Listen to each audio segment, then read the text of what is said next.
सभी साथियों को जय भीम।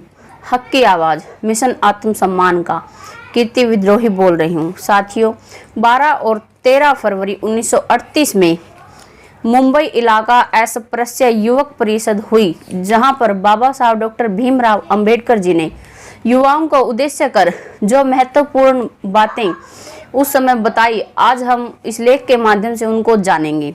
साथियों, बाबा साहब इस परिषद में युवाओं से रूबरू होते हुए कहते हैं, युवाओं की इस परिषद में बूढ़े हैं और मेरी दाहिनी ओर का पूरा ब्लॉक बहनों से खचाखच भरा हुआ है। सो हो सकता है कि युवाओं को उद्देश्य कर आज की सभा में मैं जो भाषण दूंगा वह औरों को थोड़ा असंगत लगे, क्योंकि आज मैं केवल युवाओं को उद्देश्य कर ही बोलने वाला हूं। आज की युवा परिषद बहुत महत्वपूर्ण है। जनसंख्या में युवाओं का काफ़ी बड़ा अनुपात है।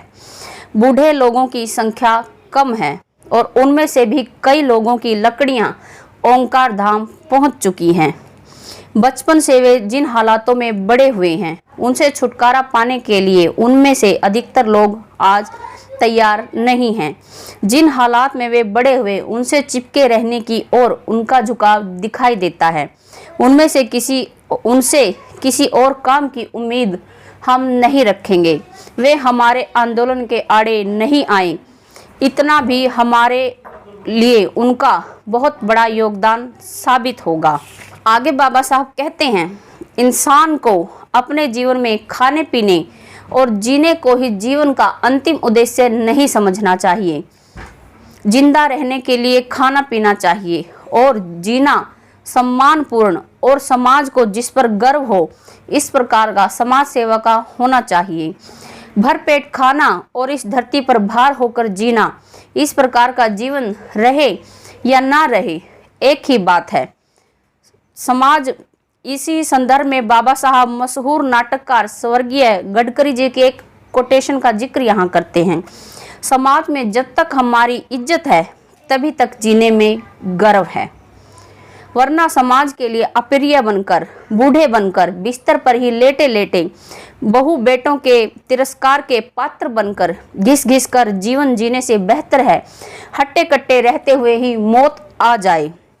आगे बाबा साहब कहते हैं, युवाओं को एक बात हमेशा ध्यान में रखनी चाहिए कि कोई भी अच्छी बात हासिल करने के लिए तपस्या करनी पड़ती है, तब के अंत में ही फल मिलता है वाली कहावत इसी कारण रूढ़ हुई है। कार्य आत्मोन्नति का हो या राष्ट्रोन्नति का, उसके लिए लगातार कोशिशें करते रहना पड़ता है। उस कार्य के लिए व्यक्ति अपने आप को समर्पित करे।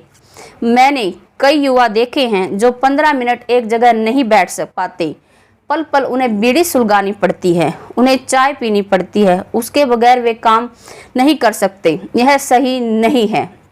कोई भी व्यक्ति अपनी जन्मजात बुद्धि के सहारे उन्नति नहीं कर सकता।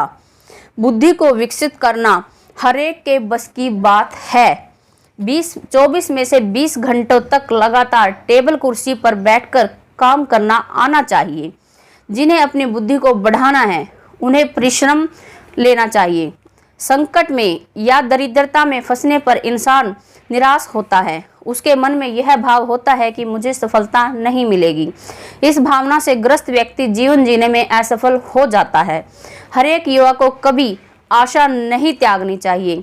जिस दिन वह आशा को त्याग देगा, तभी से उसका जीवन जीने का उद्देश्य समाप्त हो जाएगा। फिर वह जिए या मरे, कोई फर्क नहीं पड़ेगा। हर युवा में महत्वाकांक्षा होनी जरूरी है।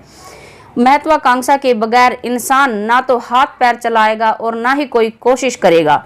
इसलिए अस्पृश्य माने गए युवाओं में पहले महत्वाकांक्षा के बीज अंकुरित होने चाहिए। आज विद्या के दरवाजे, शिक्षा के दरवाजे हम सबके लिए खुले हैं।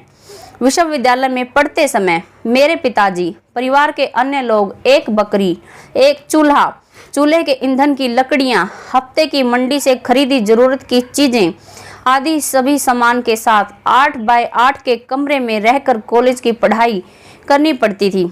आज यह हाल बदल चुका है। साधनों के अभाव में, साथियों, यह बेहद गौर करने की बात है। साधनों के अभाव में शिक्षा नहीं पाई जा सकती। यह शिकायत आज अगर हम करें तो यह निश्चय ही निराधार साबित होगी।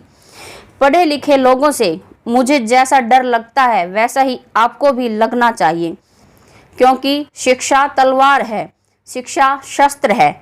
कोई आदमी अगर तलवार लेकर आता है तो हम सभी उससे डरेंगे। शिक्षा का अस्त्र हमेशा उसे इस्तेमाल करने वाले पर निर्भर करता है। हथियार से इंसान अबलाओं की रक्षा कर सकता है। अच्छे व्यक्ति के हाथ में हथियार होना अच्छा होता है, लेकिन बुरे के हाथ में हथियार होना अच्छी बात नहीं। शिक्षित व्यक्ति में अगर शील और सौजन्य का अभाव हो तो उसे हिंसक पशु से अधिक क्रूर और डरावना मानना चाहिए। मैं धर्म चाहता हूँ, लेकिन बाबा साहब कहते हैं, मैं धर्म चाहता हूँ लेकिन धर्म का ढोंग नहीं चाहता। हिंदू धर्म नरक है, यह मेरा मानना अभी भी कायम है। सो मैं आपसे इतना ही कहना चाहता हूँ कि शिक्षा से अधिक महत्व शील को दें।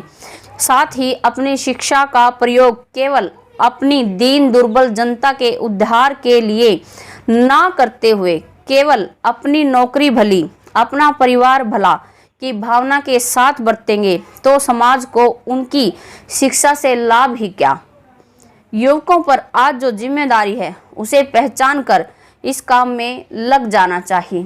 तो साथियों, बाबा साहब डॉक्टर भीमराव अंबेडकर जी अपने इस लेख में युवाओं को शिक्षा के साथ साथ शील के महत्व के बारे में बताते हैं और शिक्षा को केवल अपने हित के लिए नहीं, समाज के हित में प्रयोग लाने के लिए युवाओं को कहते हैं। साथियों, जानकारी कैसी लगी कमेंट बॉक्स में लिखकर जरूर बताइए।